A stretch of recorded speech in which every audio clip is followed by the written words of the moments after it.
Alright, we're starting a new series as I got bored with what I was sorting, and I'm moving on to comic books. So we've got 3, 6, 7, 8, and then 9, 10, 11, but those are short boxes, but I already opened the first one. And here is the box. Let's get started. That's episode 2. This is episode 1.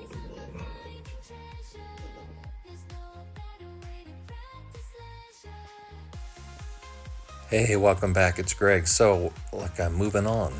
I'm itching to rediscover all these comics I bought when I was a teenager, and also ones I collected after that, as well as my little brother's collection, who was 10 years younger than me.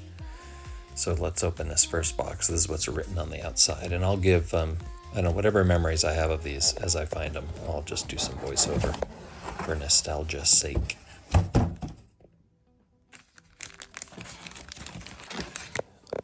So let's grab this first handful here and check it out. I remember this cover. It's got the little stamp on it from the newsstand. August 15th or something like that. But I love purple. I love space. I love tentacles, I guess. Typical sort of 50s style, 60s, pop art, aliens, stuff like that. I don't remember the comic book. I don't remember the story much, but I like the artwork.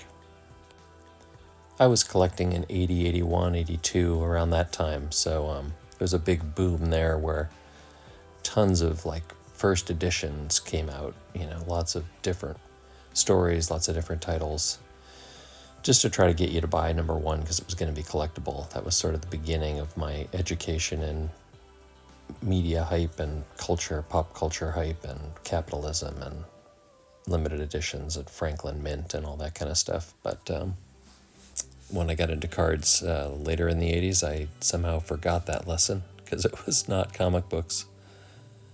But here's a bunch of number one issues. Some cool artwork. Some of these are notable artists. That's another reason why I would buy a comic book for the cover if there was a notable artist like Jim Starlin or...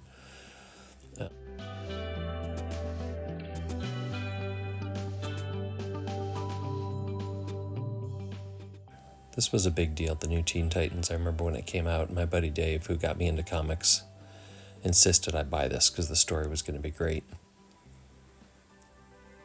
And I bought any Swamp Thing appearance generally. It's kind of a cool Batman Swamp Thing combo. Oh, here's a good example of an artist that I liked. Kaluta, I think it was Matt Kaluta, I forget now. But yeah, there was a little run where he was doing DC covers with this sort of style of art that I appreciated. I think my friend Dave was a big influence on pointing to certain artists that he thought was cool. Most of the ones he thought were cool. I also agreed. I don't remember this. I think I read this one. I think I read the Clayface. I think it had been a while since Clayface had appeared at this point in a DC comic.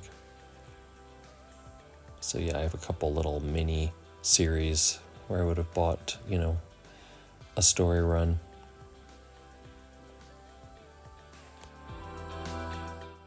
Coming tomorrow in episode 2. Kirby. Writes down. It works just like a telephone switchboard.